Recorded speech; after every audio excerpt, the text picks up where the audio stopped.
Orígenes y genealogía. ¿Quién fue Nimrod según la Biblia? Nimrod fue un descendiente de Noé, nieto de Cam y bisnieto de Noé. Se le describe como el primer gran potentado o poderoso en la tierra después del diluvio. ¿Dónde se menciona a Nimrod por primera vez en la Biblia? Nimrod se menciona por primera vez en Génesis 10, dentro de la tabla de las naciones que detalla la descendencia de los hijos de Noé. ¿Cuál es su linaje específico? Su linaje se traza así: Noé, Cam cus Nimrod. ¿Qué significa el nombre Nimrod? El significado exacto del nombre Nimrod es incierto y ha sido objeto de debate. Algunas interpretaciones sugieren rebelde o el que se rebela, lo que encajaría con su descripción como un poderoso cazador y constructor de ciudades. Otros proponen que podría significar nosotros nos rebelaremos. ¿Es Nimrod un personaje histórico o legendario? Desde una perspectiva bíblica, Nimrod es presentado como un personaje histórico real. Sin embargo, debido a la brevedad de su mención y la ausencia de corroboración extrabíblica directa y unánime, algunos lo consideran una figura semi-legendaria o arquetípica. ¿Cómo encaja Nimrod en la cronología bíblica posterior al diluvio? Nimrod es una figura clave en la época posterior al diluvio, marcando el inicio de la formación de los primeros reinos y el desarrollo de la civilización urbana antes de la dispersión de las lenguas en Babel. Descripción y hazañas. Como se le describe a Nimrod en Génesis 10, se le describe como valiente cazador delante de Jehová y como el que llegó a ser poderoso en la tierra. ¿Qué implica la frase valiente cazador delante de Jehová? Esta frase tiene varias interpretaciones. Puede significar que fue un cazador excepcionalmente hábil, con la bendición o permisión divina, o que era un cazador en oposición a Dios, es decir, un tirano que cazaba hombres o que se levantaba contra la voluntad divina. La connotación de delante de Jehová podría implicar un desafío o una gran prominencia. ¿Se refiere la caza solo a animales o también a personas? Mientras que el contexto inmediato podría sugerir la caza de animales.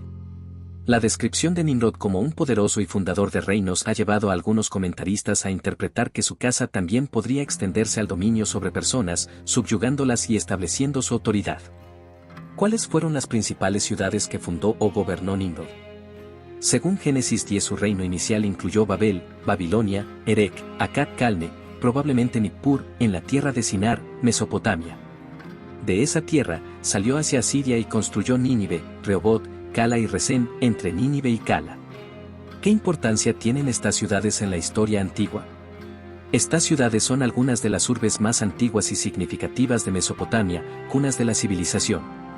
Babel, Babilonia, se convirtió en un gran imperio. Erech, Uruk, fue una de las primeras ciudades-estado importantes, y Nínive fue la capital del poderoso imperio asirio. ¿Qué nos dice la construcción de estas ciudades sobre Nimrod? La fundación de estas ciudades indica su liderazgo, ambición, capacidad organizativa y el establecimiento de centros de poder y civilización temprana. Sugiere una figura con gran influencia en el desarrollo urbano y político de su tiempo. ¿Hubo otros héroes o poderosos en esa época además de Nimrod? La Biblia solo destaca a Nimrod como el primer poderoso en la tierra y valiente cazador, lo que sugiere que fue una figura singularmente prominente en su tiempo. ¿Se le atribuye a Nimrod alguna otra hazaña en la Biblia? Además de su habilidad como cazador y su papel como constructor de ciudades, la Biblia no atribuye directamente otras hazañas específicas a Nimrod. Sin embargo, la tradición judía y otras fuentes extrabíblicas lo asocian estrechamente con la Torre de Babel. Nimrod y la Torre de Babel. ¿Está Nimrod directamente relacionado con la Torre de Babel en Génesis 11? Génesis 11 no menciona directamente a Nimrod en relación con la Torre de Babel. Sin embargo, dado que Babel fue la capital de su reino y que la narración de la torre sigue inmediatamente a la descripción de su reino en Génesis 10. La tradición judía y cristiana posterior ha asociado fuertemente a Nimrod como el instigador o líder del proyecto de la Torre de Babel.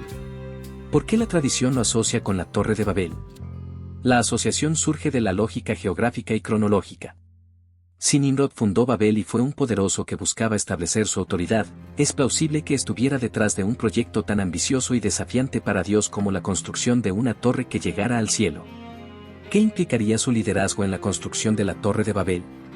Implicaría un acto de rebelión y soberbia contra Dios, un intento de centralizar el poder humano y desafiar la dispersión que Dios había planeado para la humanidad. ¿Cómo se relaciona la dispersión de las lenguas con Nimrod, si se le asocia a la torre? Si Nimrod fue el instigador de la Torre de Babel, entonces la confusión de lenguas y la subsiguiente dispersión de la humanidad sería una consecuencia directa de su ambición y desafío.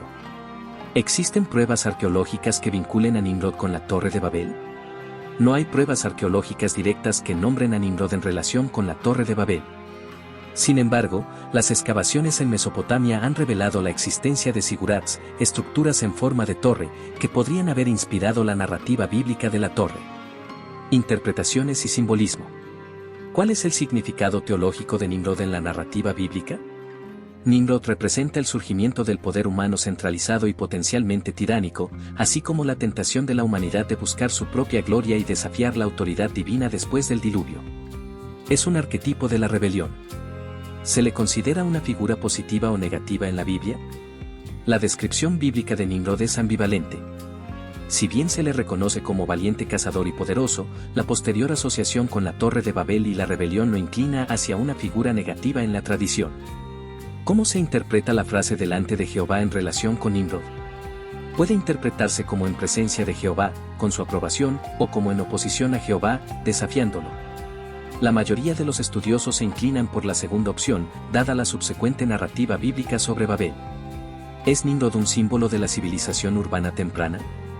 Sí, Nimrod es un claro símbolo del desarrollo de la civilización urbana, la construcción de ciudades y el establecimiento de reinos y estructuras de poder en los albores de la historia post-diluviana. ¿Representa Nimrod la primera monarquía de la historia? Muchos lo consideran así. La descripción de su reino y la fundación de múltiples ciudades sugieren una forma temprana de monarquía o liderazgo centralizado, siendo el primer poderoso en la tierra. ¿Qué lecciones se pueden extraer de la historia de Nimrod? Las lecciones incluyen los peligros de la ambición desmedida, el desafío a la autoridad divina, la concentración de poder y la búsqueda de la gloria humana por encima de la obediencia a Dios. Tradiciones extrabíblicas y leyendas. ¿Existen otras menciones de Nimrod fuera de la Biblia? Sí, Nimrod aparece en diversas tradiciones extrabíblicas, como escritos judíos, Midrashim, Josefo, tradiciones islámicas y folclore mesopotámico. ¿Cómo lo describe Josefo en sus antigüedades judías? Josefo lo describe como un tirano que persuadió a la gente para que se apartara de Dios, argumentando que Dios no había aprendido la lección del diluvio y que intentaría ahogarlos de nuevo. Josefo lo presenta como el principal instigador de la construcción de la Torre de Babel, con el objetivo de protegerse de un futuro diluvio y desafiar a Dios. ¿Qué papel juega Nimrod en el Midrash judío? En el Midrash, Nimrod es a menudo presentado como un tirano malvado, un adorador de ídolos y un perseguidor de Abraham. Se narra que intentó quemar a Abraham en un horno de fuego por negarse a adorar ídolos. ¿Cómo se le ve en la tradición islámica? En la tradición islámica, Nimrod es conocido como Namrud y es también considerado un rey tirano que desafió a Dios y a Abraham. La historia de su confrontación con Abraham y el intento de quemarlo en el fuego es prominente. ¿Existen mitos mesopotámicos que puedan haber influido en la figura de Nimrod? Algunos estudiosos han intentado vincular a Nimrod con figuras míticas mesopotámicas como Gilgamesh, el legendario rey de Uruk, debido a su papel como poderoso gobernante y constructor de ciudades. Sin embargo, no hay un consenso claro sobre una identificación directa. ¿Se le asocia con alguna deidad pagana? Algunas teorías, especialmente en el ámbito de la apologética cristiana, han intentado vincular a Nimrod con la fundación de sistemas religiosos paganos y con la adoración de deidades como Baal o Marduk. Estas asociaciones son especulativas y no están directamente apoyadas por la Biblia. ¿Existe alguna relación entre Nimrod y el signo zodiacal de Sagitario? En algunas tradiciones esotéricas o pseudocientíficas, se ha intentado vincular a Nimrod con la constelación de Sagitario, el arquero, debido a su descripción como cazador. Sin embargo, esto carece de base bíblica o astronómica sólida. Análisis crítico y arqueología.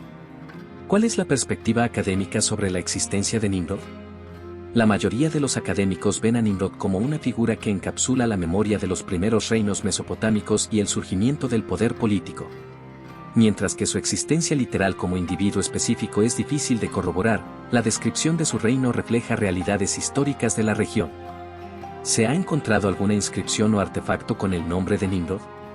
Hasta la fecha, no se ha encontrado ninguna inscripción o artefacto arqueológico directo que contenga el nombre Nimrod y lo vincule de manera inequívoca con los eventos bíblicos. ¿Qué papel juegan las ciudades fundadas por Nimrod en la arqueología? Las ciudades de Babel, Babilonia, Erech, Akkad y Nínive son sitios arqueológicos extremadamente importantes que han proporcionado vastos conocimientos sobre la civilización mesopotámica. Su mención en la Biblia sugiere un conocimiento geográfico preciso de la región por parte de los escritores bíblicos. ¿Cómo se relaciona la tierra de Sinar con la geografía actual? La tierra de Sinar se identifica comúnmente con la parte sur de Mesopotamia, la región conocida como Sumeria, en lo que hoy es Irak. ¿Podría la historia de Nimrod ser un eco de eventos históricos más grandes? Es muy probable. La figura de Nimrod podría ser una condensación de memorias sobre el surgimiento de poderosos líderes, la formación de imperios y la construcción de grandes ciudades en la temprana historia de Mesopotamia. ¿Hay alguna conexión entre Nimrod y los sigurats mesopotámicos? Si bien no hay una conexión directa en la Biblia, la presencia de numerosos sigurats en las ciudades mencionadas como parte del reino de Nimrod, especialmente en Babel o Babilonia, ha llevado a muchos a especular que la historia de la Torre de Babel, y por extensión el papel de Nimrod, está relacionada con estas imponentes estructuras. ¿Qué tan precisa es la descripción geográfica de su reino en Génesis 10? La descripción es notablemente precisa, mencionando ciudades que son arqueológicamente confirmadas como centros importantes de la civilización mesopotámica en el sur, Sinar, y el norte, Asiria. Comparaciones y contexto bíblico. ¿Cómo se compara Nimrod con otros personajes post-diluvianos en la Biblia? A diferencia de otros descendientes de Noé que se mencionan brevemente en las tablas genealógicas, Nimrod recibe una descripción más detallada de sus logros y su poder, lo que lo distingue como una figura de especial relevancia. ¿Hay alguna conexión entre Nimrod y el plan de Dios para la humanidad de poblar la tierra? La ambición de Nimrod de concentrar a la humanidad en una sola ciudad y reino, Babel, se opone directamente al mandato de Dios a Noé y sus descendientes de fructificar y multiplicarse, y llenar la tierra, Génesis 9. ¿Qué implicaciones tiene su papel como valiente cazador? En un mundo post-diluviano con animales salvajes, un cazador hábil era esencial para la supervivencia. Sin embargo, su descripción con valiente, Gibor, en hebreo, también puede implicar un poder militar o tiránico sobre otros. ¿Se le menciona de nuevo a Nimrod en algún otro libro de la Biblia? Nimrod solo es mencionado en Génesis 10 y 1 Crónicas 1, que es una repetición de la genealogía de Génesis. Su impacto se siente más a través de la narrativa de la Torre de Babel y su influencia en las tradiciones posteriores. ¿Cuál es el contraste entre la sabiduría de Nimrod y la sabiduría divina? La sabiduría de Nimrod se manifiesta en su capacidad para organizar y construir, pero se enfoca en la gloria humana y el desafío a Dios. Esto contrasta con la sabiduría divina que busca la dispersión de la humanidad para poblar la tierra y evitar la concentración de poder y rebelión. ¿Es Nimrod un prototipo de gobernantes que se oponen a Dios? Sí, muchos teólogos lo ven como un prototipo o precursor de los futuros gobernantes y reinos que se opondrían a la voluntad de Dios a lo largo de la historia bíblica, como los faraones de Egipto o los reyes de Babilonia y Asiria. ¿Cómo contribuye la historia de Nimrod a la narrativa bíblica más amplia? La historia de Nimrod y la Torre de Babel es crucial para explicar el origen de las diferentes lenguas y la dispersión de los pueblos después del diluvio. También establece un patrón temprano de la rebelión humana y la respuesta divina a esa rebelión. ¿Podría la historia de Nimrod ser una etimología popular para alguna palabra o concepto? Si bien no hay una conexión directa, la ambivalencia del nombre Nimrod y su asociación con la rebelión y el poder podrían haber influido en cómo las culturas posteriores entendieron ciertos conceptos de liderazgo y desafío. Reflexiones y conclusiones. ¿Por qué la Biblia dedica tan poco espacio a un personaje tan influyente? La Biblia se enfoca en la historia de la salvación y la relación de Dios con la humanidad. La mención de Nimrod, aunque breve, es suficiente para establecer el punto sobre el surgimiento de la rebelión organizada y el contraste con el plan divino. La concisión a menudo se utiliza para enfatizar un punto clave sin desviarse demasiado de la narrativa principal. ¿Qué nos dice la figura de Nimrod sobre la naturaleza humana post-diluviana? La figura de Nimrod revela que, incluso después del juicio del diluvio, la inclinación humana hacia la autonomía, la búsqueda de poder y la rebelión contra Dios persistió. Muestra que la naturaleza pecaminosa no fue erradicada por el diluvio. ¿Es Nimrod un recordatorio de los peligros del poder sin control? Absolutamente. La historia de Nimrod sirve como una advertencia temporal sobre los peligros de un poder concentrado y sin control, que puede llevar a la tiranía, la opresión y la rebelión contra los principios divinos. Su legado se centra en el recordatorio de la fragilidad humana ante la ambición desmedida.